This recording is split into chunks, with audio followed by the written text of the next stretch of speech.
How did you find your industry?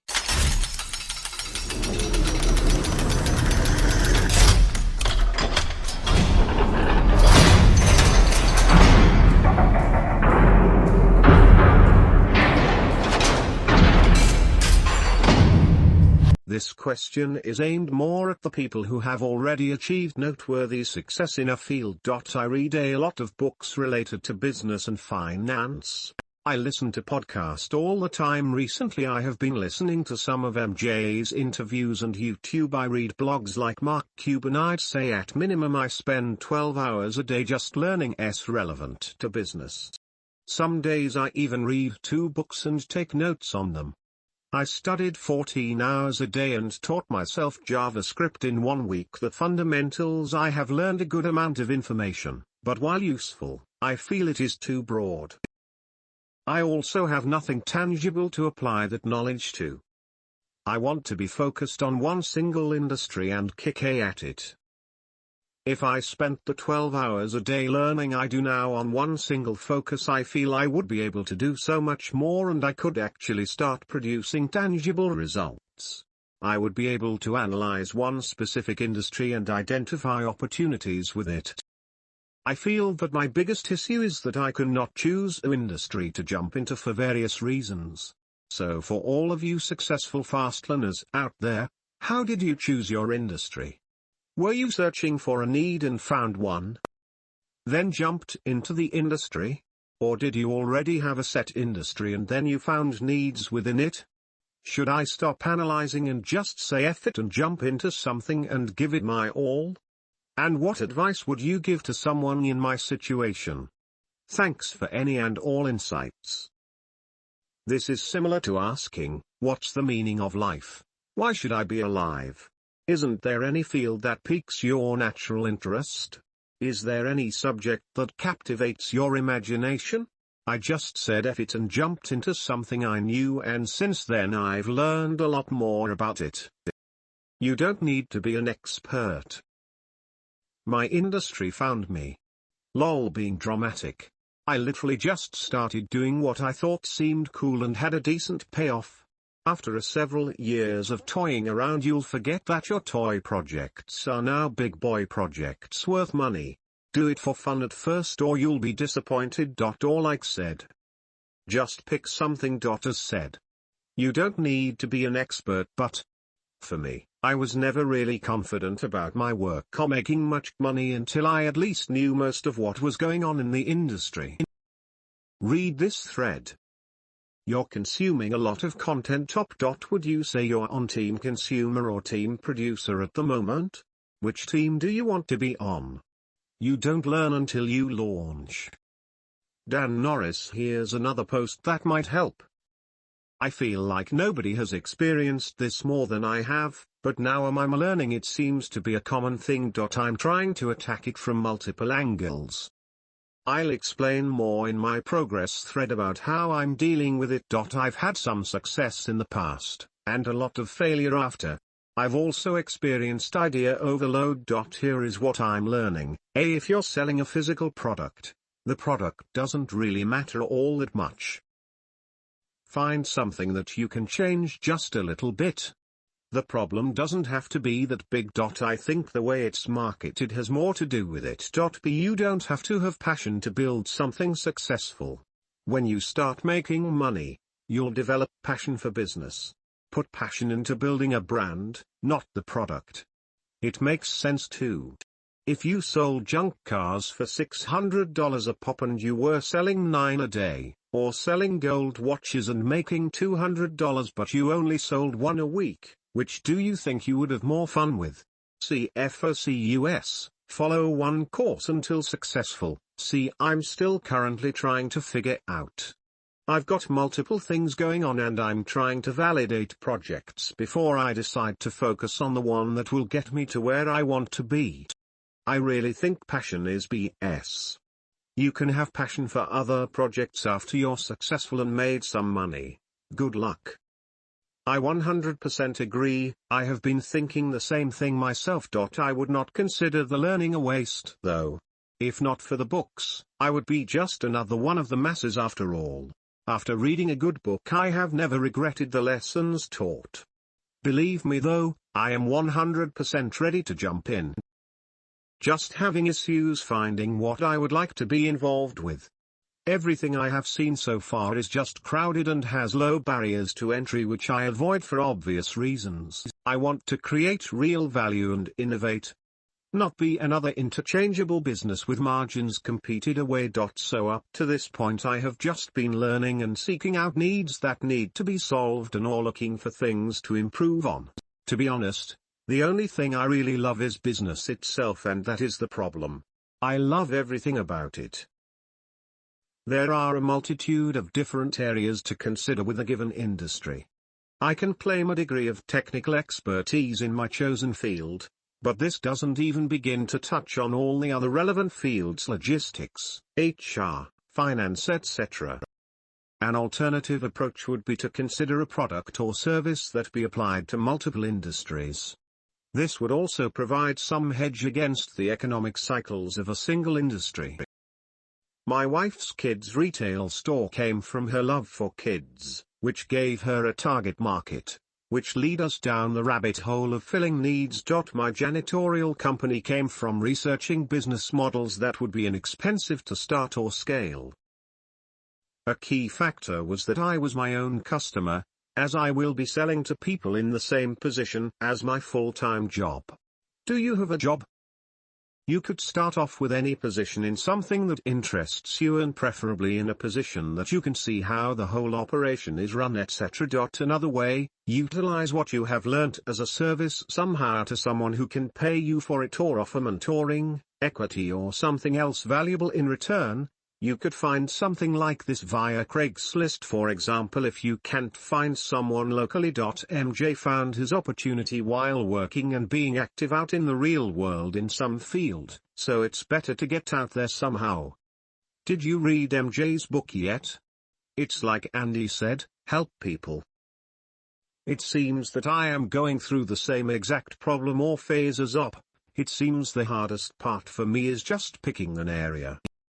I'm not really concerned whether I will like it or not. I'm more focused on just getting started and gain the experience and momentum I want. I wouldn't say I'm indecisive, it's more along the line as finding something that I believe has a reasonable chance of working. What do other people want? You won't really find your industry until you dig into something with everything you have. It's not as bad as it might sound. When you actually do dig into something, it will likely morph over time into something that matches your core skills and interests. You won't know what those skills and interests really are, though, until you dig in. Keep learning and reading, just don't do it 12 hours a day. 1 hour a day is plenty.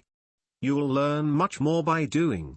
Looking for industries then finding needs is backwards in my opinion. I didn't worry about what industry to be in. I just looked for needs in my day-to-day life and found many needs every day. Ideas came from commercials, articles, thought sessions, etc. Not all of the ideas will suit you. Keep a list of ideas and then narrow it down until you have the one that interests you most. But don't get stuck on that step like I did. You eventually have to pick one and execute. I picked IT because I was always good on a computer. A friend picked dentistry because he knew there was heavy demand and not enough supply. Another became a printer because an opportunity presented itself at the right time. He just sold his printing company for multiple millions. Many went into construction because they didn't know what to do and it was the family trade. Don't overthink it. The more things you try, the better idea you will have. Better to try something for a while, hate it and know, rather than researching what you might like online. Experience is great for personal growth. Sometimes, it's a matter of letting your mind percolate quietly in the background. Then you wake up one day and go, oh, people are already asking me for this product or service or advice. There may be a bigger market here. Or the more you talk to customers, the more they tell you what they want. After my third big customer asked for a book club, I created a turnkey club for their companies. I should have done it for the first. Or, Events just coalesce, and you're in the right place at the right time. I'm finishing up a book, and got a reminder notice from a trade forum. Hey, EP on the East Coast is about to retire, and his site still looks like crap. And it's an election year. There's definitely an opportunity here. You never know how the idea comes, or when. Write down all your quirky ideas. Just remember, action precedes motivation. I would never have been able to take advantage of the next big product development if I hadn't kept up with industry news, and maintained certain relationships. What are you doing now? Shift from consumer to producer. I'm not too far ahead of you, but that shift is necessary. I wish knowledge, don't get me wrong, I'm reading stuff all the time equals dollar like many of us were raised to believe, but it's not true. IT found me.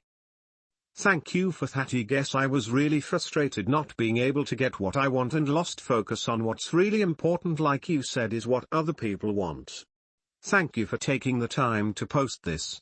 My thing is, when you say shift from consumer to producer, are you speaking in all aspects of your life, or just key parts? Examples if you don't mind. I must admit I'm consuming tons on stuff, books, podcasts, listening to a podcast right now, motivation blogs, etc. I'm taking in so much but releasing nothing. Very frustrating. Thanks a lot. I love this. My only problem is that I really want to start pushing out content and generate a following and then find a need, mostly because I just feel like I'm endlessly consuming without putting anything out. It's like day by day goes and I've learned, but that's it. Any words would be great. Thanks again. Thank you for your wisdom. However, that seems to be my issue. I'm not sure what you mean by dig into something. Didn't mean to hijack the thread, I'm just going through the exact same thing as op. Start with the customer. Who is a community of people that you would wake up every day excited to help. I'm an electrical engineer with an extensive background in rapid prototyping and digital design. So I was pretty much always going to make electronic doodads to sell. But without getting into too much detail about what I do, I also belong to a community of people that loves buying new devices for their hobby or job and will spend extravagantly on just the right one. Sorry to be vague, I just don't want to share too much about what it is that my business sells. But the point is this: I chose the customer first, then found where my skills intersect with a need they had. I think this a fantastic approach. Part of reason I ended up here was because I am not happy with the industry I am in, though it is important to recognize that all industries have their negatives and even the most glamorous can become tedious at times. Start with an industry that one you have a little bit of interest into already has people spending money, and do something, anything, even freelancing. For example, I've been around the computer industry for years, and I like computers. So, I started doing freelance access programming. My eventual goal is to build this as business. Right now, though, I'm still doing custom software, but I'm managing the process and I'm not doing programming anymore. I hire people to do that for me. The fact that I was a freelancer and in control of my own destiny gave me the ability to change my business slowly but surely into something that is more than just a freelance gig. If you like cars, become a car detailer. I met a guy that did very well for himself detailing luxury cars for rich people in Montecito. He had a whole crew of people working for him. While I think he does some of the work himself, he was the chief salesman, and he was very good at that part of his job. Who knows where he is today, but he could have used that business to build into something bigger. Yeah, sure. Is great, read MJ's book, but some people like me need to start with something more basic and build from there. I bought a product made from a underutilized material. I thought to myself, what else can I make from this? Thank you for this. I'm going to be following your first 2 steps thoroughly until I find something that fits good. Thank you. I occasionally freelance on Upwork. I guess I'll get back to that. Not interesting in the least, just brings in income. My industry found me. But really, Although I'm very new in what I'm pursuing, I just jumped into something I saw demand for. When you do get back to freelancing, focus on what kinds of problems your clients are facing. See if you can enlarge the project they hired you for, not because you're trying to get more out of them, but because you've found something they truly need that they didn't know about before they talked to you. Get into that mindset as soon as you can, and your freelance gig will grow quickly. Win the day. On what business to choose. What need do people have that your strengths can help address and meet? About switching from consumer to producer, the idea is somehow to force change your thinking. I would suggest making yourself answer this question and others, but maybe this to start. With all this that I'm learning, how am I going to put it to work? And you could ask yourself, how can I make the transition from trying to get to actually giving? The uncomfortable part is not letting yourself off the hook. Thank you very much, this is very helpful. Thank you. I must admit that this is truly eye-opening and a change in perspective for me. It doesn't get any more clearer than this. Thanks for taking the time to break down your thoughts. Found two industries, one I've been a part of for years and another I want to be a part of. Going to be browsing them for needs or wants. Pretty sure money is being spent in both markets. Thank you.